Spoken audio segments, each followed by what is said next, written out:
on Colonial Sports Center. Men's basketball captured their first win of the season Wednesday night against Lancaster Bible. Nate Brysinger sat down with Katara Hunter, a throwing star on the track and field team. And Corson Keeley is in studio to talk to John Hanna about the upcoming lacrosse season. The lights are strung, the stockings are hung, and it's time for the final episode of the semester of CSC.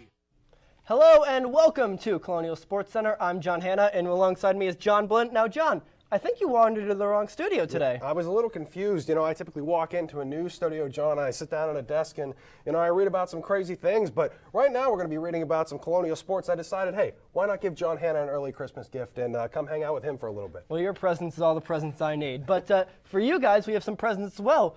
Corson Keeley is going to be joining the show, and we'll have an update on RMU hockey and their fundraising goal. But basketball was in action in the Cheese State, John. Yeah, why don't you absolutely. talk about that? So, as John mentioned, basketball was in the cheesiest state in the country, Wisconsin, and they were coming from a loss from Green Bay and ended up in Milwaukee trying to bring in some cheddar, a.k.a. a victory. So let's see if they did that against the Milwaukee Panthers. Were they able to bring home a win? The answer to that question is no. The Panthers did take that game 77-69 against the Colonials. Patrick Baldwin Jr. had a pretty nice game, making all 6 of his three-point attempts and bringing home 26 points in this game, making his dad, Patrick Baldwin Sr., rather proud. He is the head coach for the Panthers there in Milwaukee. Josh Thomas also having a nice game, bringing in 19 points there. Rasheem Dunn for the Colonials making half of his shot attempts for field goals there, bringing in 21 points for the Colonials. And Cam Ferris also bringing in 14 points for the Colonials, but just not enough to bring home that win from Wisconsin, so 2 losses there. After the Wisconsin trip didn't turn out very good for the Colonials, they returned to the UPMC Event Center yesterday as they faced off against D3 Lancaster Bible College. Could the Colonials finally get the first win of the season? Let's take a look as the Colonials face the Chargers. We're going to start this one off here early in the first half as Michael Green III drives, finds Matt Mayers with the two-handed jam. Lancaster Bible answering right back as Jordan Pralow finds Jordan Sherbridge for the three-pointer. And Colonials, are we sure Khalil Spear didn't get transferred from Houston as he goes Phi-Slamma-Jamma on Lancaster Bible? To Colonials up 8, one of 5 dunks by Spear. And here we see another one as the Colonials go up by 28. Really didn't look back against the D3 opponent. Next position, Rasheem Dunn to a wide open Cam Ferris, who nailed it from 3. Ferris was 7 of 10 from 3. However, Lancaster Bible answering right back as Jakari Wilkins from downtown. Cam Ferris says, anything you can do, I can do better, as he nails one to send the Colonials to halftime with a 30-point lead. And when the Colonials come right out of the break, they do not let down as Enoch Cheeks nails the 3. And Colonials really just want to send Lancaster Bible College home as a great alley-oop from Rasheem Dunn to Khalil Spear. Colonials win this one 99-51, their largest win since 2018. Now, after that game, Colonials finally getting their first win. Andy Toole spoke with the media to sort of see how the Colonials were able to get that monkey off the back and look into the future. When he's open, I think everybody on the team has faith that it's going to go in. And, he's obviously not going to go 7 for 10 every night, and people are going to try and limit his ability to get some of those shots. And so, things that we have to continue to work with him on are, his ability to hunt some of those and find some of those, whether it's in transition, off penetration, things of that nature. I thought, like even in the Green Bay game, we showed him some clips where we thought he passed a couple up that he needs to take. And so hopefully he's starting to get understanding and get his rhythm as he understands where those shots are for him in the offense. But obviously with his ability to shoot it, it opens up driving lanes for other guys. It opens up post opportunities for other guys and just helps the offense flow. I mean, I think wins, they help in any way, shape, or form, right? And I think, with the number of bodies that we have that are new faces, I think with some of the scheduling that we faced early in the year, it's hard to continue to work when you're not seeing some success. And, we played well for stretches in games, but we haven't played well for long enough. We haven't been able to really get our legs under us, and so hopefully this could be the start of us moving in that direction. Now, the Colonials have sort of seen a lump sum of coal in their season so far, sitting at a record of 1-7 currently. But Ethan Morrison is hoping to see some presents under the tree during Christmas break. Let's send it over to him to tell us who's on the naughty list and who the Colonials will be playing against over winter break. With the fall semester winding down and a new year approaching, Robert Morris men's basketball still has a lot of games to play in the month of December and starting off in the new year. So let's take a look at their upcoming schedule. Starting off on December 11th, Robert Morris plays their final non-conference home game against Florida Gulf Coast at 7 p.m. Then on Sunday, December 19th, Robert Morris will travel to Bowling Green as they take on the Falcons at 2 p.m. Then on Wednesday, December 22nd, Robert Morris renews the old rivalry with their former NEC foe St. Francis, PA at 7 p.m. Robert Morris then kicks off Horizon League play once again as they take on Oakland at 7 p.m. Then, for the second straight season, Robert Morris will play on New Year's Day as they take on Detroit Mercy on the road at 3 p.m. Then, starting on Wednesday, January 5th, Robert Morris will kick off a 5-game homestand as they take on Youngstown State at 7 p.m. Then on Friday, January 7th, they will take on Cleveland State. That game is also at 7 p.m. And then finally, Sunday, January 9th, they will take on Purdue Fort Wayne at 1 p.m. Now, the key for the Colonials, it will be ball control. They had a lot of trouble being able to play clean basketball, especially early on in the season. And just recently, they turned the ball over 17 times against Lancaster Bible College. So especially in the final non-conference games of the year, it's going to be the keys for them is to be able to play clean basketball. Reporting for Colonial Sports Center, I'm Ethan Morrison. Now, while the men's team was facing the Panthers off in Milwaukee, the Panthers came to Prowl here in Moon Township against the women's basketball team. Let's send it over to the lights to see if they'd have a snack on the Colonials or if we'd be able to tame them. So starting off, the game's pretty close here, 2-2 right at the beginning. Sol Castro sinking it in. Nice little shoot there. Nice little shot, but that's going to be quickly answered by Michaela Santoro with a clean three-point shot here for the Panthers. And this is going to be the beginning of some momentum for the Panthers here. You have another nice three-point there. That one by Neat Kendall. And the Colonials are going to start to try to fight back, but as you can see, that gap is already starting to grow, doubling the points there, 22 from the Panthers, 11 for the Colonials. Now up by 26-14. Moving on to the Panthers, just keeping that momentum going, starting off the second half. And it's going to, you start to get close. The Colonials are trying to fight to ease that gap back in, getting points here. Sol Castro again on that one. And they're starting to sink some threes, trying to just really close that gap there. But it's not going to last long, as you can see here, 43-29 picking up. Colonials just fighting to stay in it.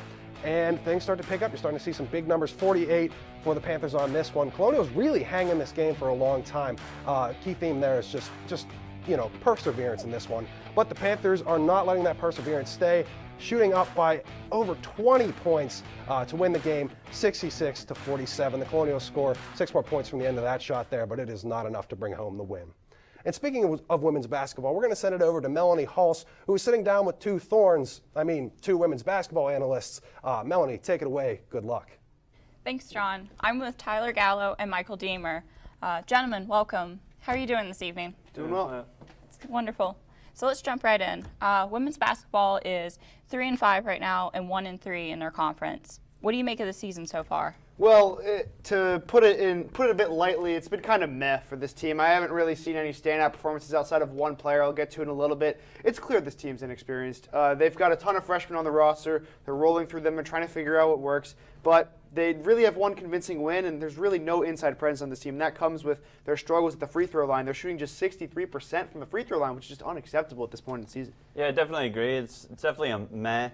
As I said, pretty good, not great. Yeah, there have definitely been some struggles. They cannot close out games, though. In the first half, they've been doing pretty well. It's a plus 21 differential in the first half, but a minus 35 in the second. It is not looking good at the end of the games. 37% from the field. It's also not great. And also what Tyler said, 63% from free throw. That also changes a lot of games. So, yeah, it's definitely been a struggle for them. So with finals wrapping up and winter break approaching, what direction do you see this team heading into break? I see it going a little bit downhill, unfortunately. They've already lost 2 straight. They play a pretty good Miami team who's already 6-3 in the ACC, the Power 5 team. St. Bonaventure also, they'll come into town. They've already lost to them. Who knows how they're going to fare in that, but I see that as a loss again. And they already lost 3 straight, so I don't know. We'll see, though.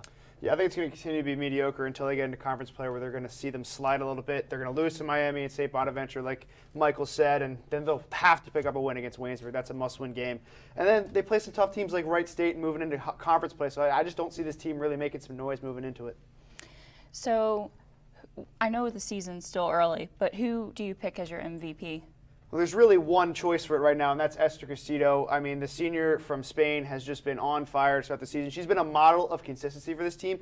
Assistant coach Scott Schneider, who is filling in for Coach B, said that she's been a rock for this team. You know, she's averaging 11.2 points and 3.6 rebounds. Really just been, you know, she's gotten better every year since she's gotten here. She's really been impressive for this team thus far. Castillo has been great, but you can't forget about Sol Castro. Sol Castro has also been pretty good. It's been a little bit downhill since last year, but she also still has 8 points. She has 4.6 rebounds. Pretty good, if I do say so myself, at least for the start of the year. They're having some trouble free throw shooting. As I said, it really changes games. But she has 3 double-digit games already this year, and I see a little bit more at the end of the year. Thank you, Tyler. Thank you, Michael. Coming up after break, Nathan Brysinger talks with decorated RMU thrower from RMU's track and field team. Stay tuned here on CSC.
When you adopt a shelter pet, you discover their unique mix of all kinds of traits. Where'd Wiley go? Where's Wiley? Ah, there she is. Paw? Do you remember being an ancient wolf? Do you ever feel the call of the wild? You're a renegade cop, and I'm a con woman with nothing to prove. But together, we could really solve this murder. They're a little bit of a lot of things, but all of them are pure love. Welcome back to Colonial Sports Center. The track and field team was at YSU over the weekend to start melting some ice under the Penguins' feet over there. Let's take a look at some of the players that had those hot hands and feet to get things rolling. So to start off, you have Katora Hunter picking up right where she left off last season with first place in weight throw, 18.65 meters, and that's impressive considering this was their first indoor meet of this year. Then you have Yessi Valencia, fourth weight throw, 17.22 meters, not to be outdone by Estel Cantide. Fourth in shot put, 14.31 meters there, and Tara Galorgram, ninth in long jump, 5.34 meters. I know that's a lot farther than I could jump. You're right, John. I ran track, as we saw last week, and I couldn't do that. But you know who could do track? Katara Hunter. Sorry, I could.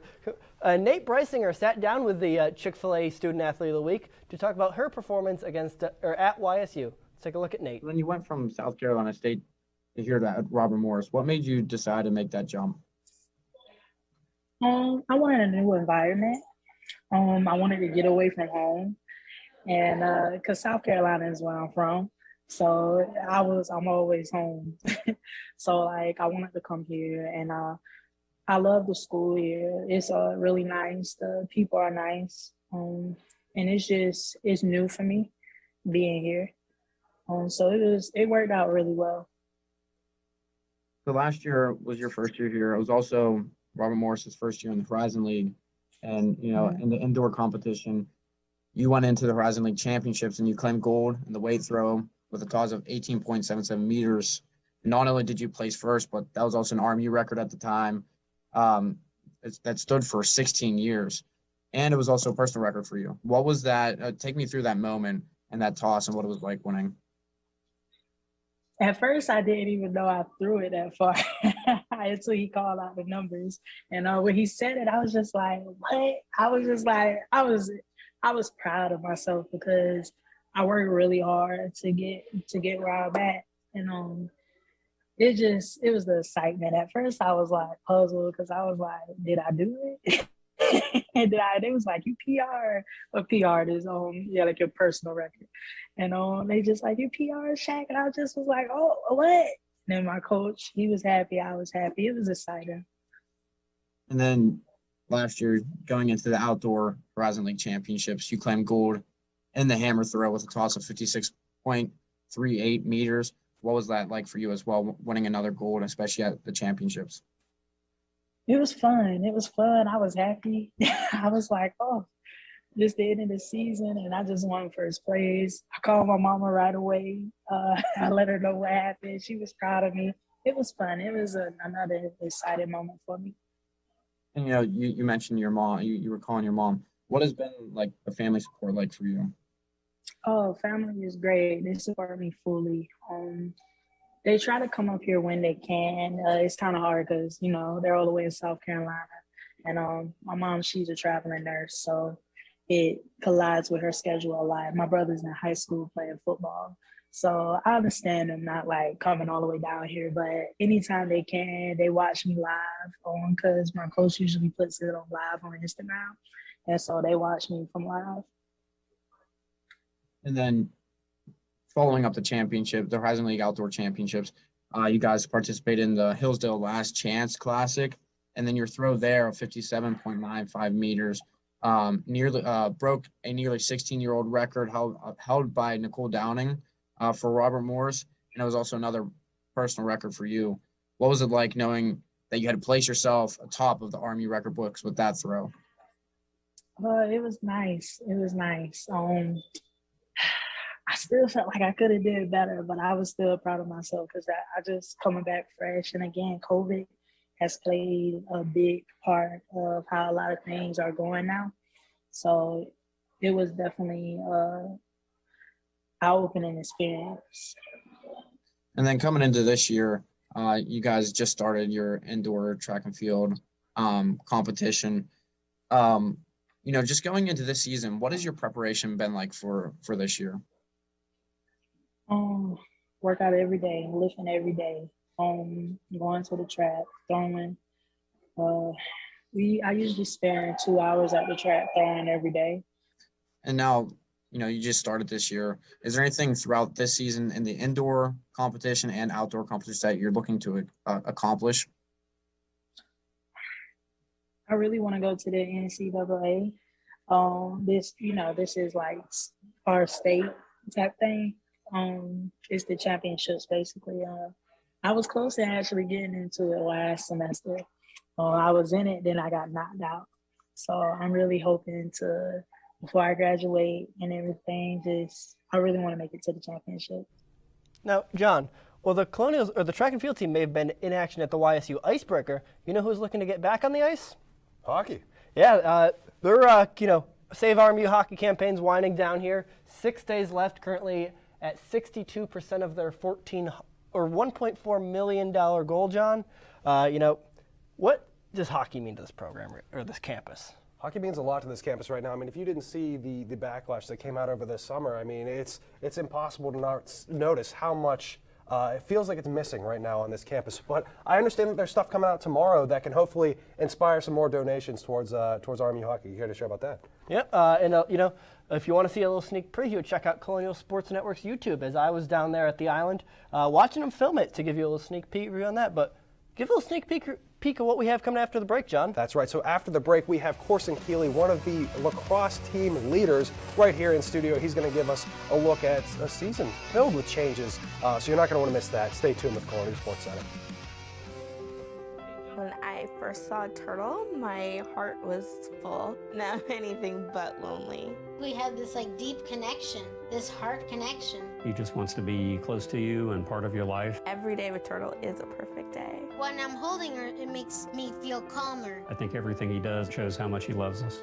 When we adopt a shelter pet, we discover they're a little bit of a lot of things. But they're all pure love. If I could go back and change it all, I would. I think I'm gonna miss you the most. I'm sorry. I'm so sorry. I'm so sorry. Or maybe it's just the little moments. If I could go back and I could go back and change it all. If I could go back, I would. But I can't.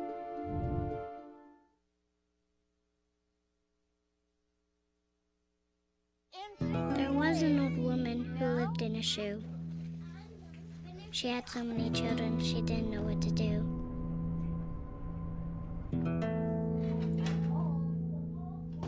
She gave them some broth without any bread and kissed them all soundly and put them to bed. Hunger is a story we can end. End it at feedingamerica.org. Welcome back to Colonial Sports Center. John Hanna is currently sitting down with Corson Keeley of the Colonial lacrosse team. Let's send it over to him. John? Thank you, John. And I'm here joined by Corson Keeley. Thanks for coming on today. Thank you for having me. So you return now for your graduate season following, a giant COVID pandemic. Why did you decide to return? I just felt like there was a lot of things left on the table. Missed out on a full junior season, and then obviously last year we had no conference, so it was a bit tricky, trying to make it to the NCAA tournament. And you mentioned that no conference. This year you guys joined the A-Sun, first year of that. What's the difference between that independent schedule that you played last year and then NEC play, which you're used to here? The independent schedule, we were trying to make it as hard for us as possible, obviously trying to get, top 10, top 20 teams playing Virginia, Duke, Notre Dame. This year, just with the conference, if we're able to win out there, then it just gives us a better shot of getting to that NCAA tournament. And the conference isn't the only big change with RMU lacrosse, as Coach Andrew McMinn is now at Utah. What are your thoughts on what Coach Craig McDonald has brought to the table this year? Obviously the first couple weeks we weren't really sure what was happening, but once Coach Matt got down to campus, we were really excited to have him. He has a lot of, good values that we've already had on our team, and, he's just pushing us forward in a positive direction off the field, and, it's really helping us on the field as well. And did you, as one of the leaders, did you really get any sort of say in who was brought in, or were you not really reached yet? There was a group about 10 or 11 of us that were brought in for the final 3 candidates just to meet them, see how they would fit in with the team, that kind of stuff, but not much say, but at least we got to meet the final 3. And was there anything specific about Coach McDonald that, drew you guys to him over the other 2 candidates? I think just like the personal core values he had, and, he was more worried about making us great people off the field than he was about, just forcing lacrosse down our throats, really. And in the new A-Sun, you guys play Utah. How will that sort of reunion against Coach McMinn be? I've talked to Drew a bit, and obviously not friends this year playing against him, but I told him, after we're done, I'll be more than happy to continue our friendship. And you specifically, individually, are currently 9th all-time in RMU's goal scoring, 52 behind Ryan Smith. Is that sort of a personal accolade that you look at, or do you sort of just ignore it and take it as it is? I don't really try and pay attention to it. I'm just focused on helping the team win as many games as we can, and, being the best team that I can and helping us be successful on and off the field. Well, thank you very much, Corson, for joining us today. And to keep up to date with everything else RMU lacrosse and RMU athletics, make sure to check out colonialsportsnetwork.com and follow us on Twitter at RMU_CSN. Now, when we come back from break, John and I are going to be talking our games to watch for the next week in our RMU athletics. Stay tuned here on CSC. Bring it.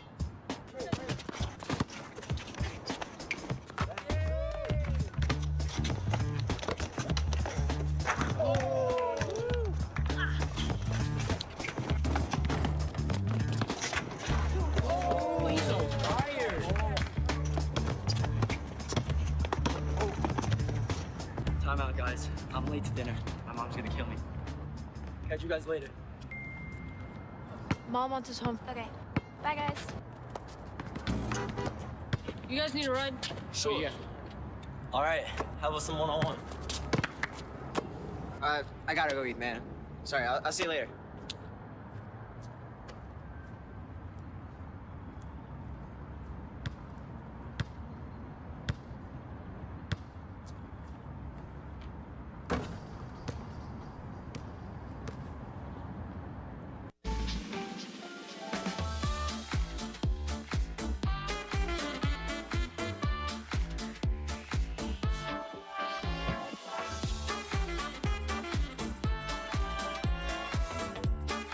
Before we celebrate the freedom most Americans have, we must fight for the freedom all Americans deserve.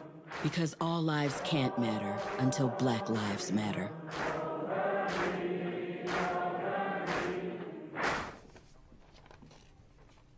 Welcome back to Colonial Sports Center, and we had some exciting news today. The golf team just announced their schedule for this year, and I think it's time to bring back everyone at home's favorite combination, John Hanna and golf. So John Hanna, please take it away. Well, no one wants to see my actual golf, but RMU golf, as you said, is in action. They start the year off at the Carpetbagger Classic down in Urbana, Maryland. They've been there quite a few times. Battle at Rum Point, hosted by Iona. The Abarta Collegiate Classic, hosted by Loyola. Again, hosted by Lafayette, back home in the Steel City, before closing out the season at Wright State and the Horizon League champions down at Howey in the Hills down in Florida. I know I'd love to be in Florida, playing golf, although I don't think you want to see me play golf, John Blenn. John, I really think that you're underestimating me. I think I've seen you have a mean mini golf game over there. Mini golf is not golf. I'm good at putting. The rest of the sport, no. But there are a few things we are looking forward to watching. That's right. I'm going first. I'm picking women's basketball as they take on the U. It's a UNF on Sunday, December 12th at 1 p.m. down in Miami at the Watsco Center. Esther Castillo, who Tyler mentioned earlier, is his early season MVP, has really done well. 11.4 points a game, 44.6 from the field, 3.6 rebounds. But Kelsey Marshall for the Hurricanes, 15.6. It's going to be a tough game. Miami, ACC opponent. It's going to be a real tough game to battle one of the best, Power 5 team. But what about you, John? Well, John, while you're enjoying the sun, I'll be staying up here in the snow at the UPMC Event Center for men's basketball against Florida Gulf Coast. That's going to be on December 12th at 7 p.m., as I mentioned, right here at the UPMC Event Center. And there are a couple players that I want to watch for this game. Don Martin is one. He's averaged 8.3 points per game this season.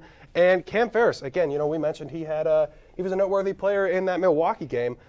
He's been scoring 14.3 points per game this season as well. Yeah, and John, last week we saw my track and field prowess. However, you also played sports in high school, didn't you? Yeah, I was pretty abysmal, but I think that'll be clear in the clip that we're going to show here. The only clip on my huddle tape, my only sort of reel from high school, if you will. So watch that circle right there.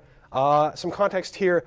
I was hardly ever in the game because I was terrible, and this was the end of my sophomore year. This was like a nice little play to come out to end the game there. And my fellow bandmates, I did band and football, they were cheering for me, and I went to say hello, and instead got a flag. So Bernard Clark didn't want you to come here and play for the Colonials based on that huddle clip? Believe it or not, no. He didn't, and I expected a call, week after week after that. So, Bernard, I'm mildly hurt. I'm just kidding. I'm not mildly hurt. He's a great coach. He knows what he's doing. Yeah, but you and I actually do have some football memories. Remember, we called the game once. We did, yeah, many years ago. Yeah, our freshman year, which is insane. That's what now? Well, we're seniors, so that's insane to think about. We called that game. It was neither of us had any chemistry. That was like the first time we ever talked to each other. Well, not much has changed then, John. Yeah, I mean, you're my roommate now. And there's still no chemistry. No. I don't even know this guy.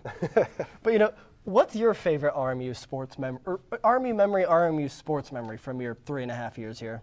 There was one time I watched a basketball game with Ethan, and you see him talking basketball on this show enough so you know how passionate he can get. And that in itself, I'll leave the mystery there. It's a blast.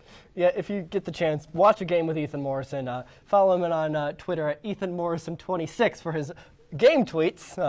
But mine, it was RMU hockey, took on RIT. I'm from Rochester. Nick Percusic scored an OT winner to give the Colonials a 3-2 win. That arena exploded. It just shows the love and passion that this team or this city has.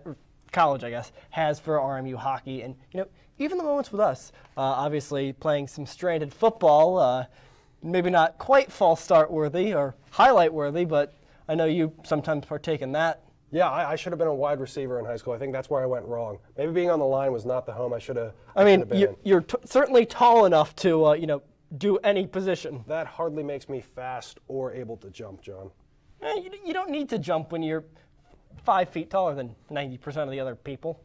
So, John, what about you? If you could play one sport here, what would it be? Just real fast. Golf. Golf? Yep. Makes sense. That's Playing my the favorite sun. combo. But, that's it for me, John Hanna. And that's it for me, John Blinn. Thank you guys for having me on. And this has been our RMU-TV Careers here on CSC.